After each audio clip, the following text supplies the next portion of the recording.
জমিয়তে ইসলাম জোট মনোনীত প্রার্থী 1 কোটি সিলেটের মানুষের হৃদয়ের স্পন্দন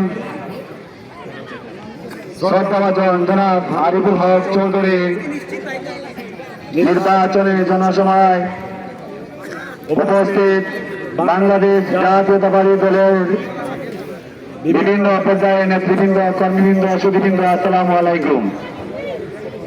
সম্মানিত উপস্থিতি, আমরা একটি জনপদে বসবাস করেছি দীর্ঘ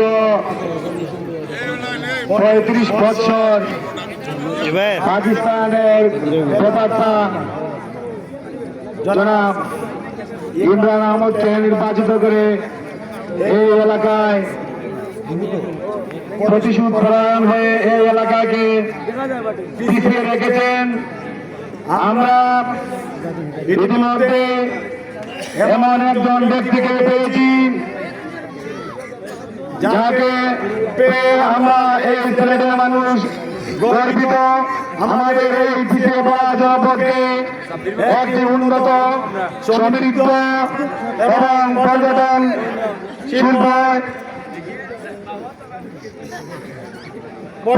শিল্পে যিনি এই এলাকাকে এগিয়ে নিয়ে যাবেন, সেই মহান নেতা জনাব আরিফুল হক চৌধুরীকে আগামী 12 তারিখ আপনারা ব্যালটের মাধ্যমে একটি ভোট দিয়ে উনাকে সংসদে পাঠিয়ে আমাদের এই পিছিয়ে পড়া জনপদকে এগিয়ে নিয়ে যাওয়ার আহ্বান জানিয়ে আমি আমার সংক্ষিপ্ত বক্তব্য এখানে শেষ করলাম।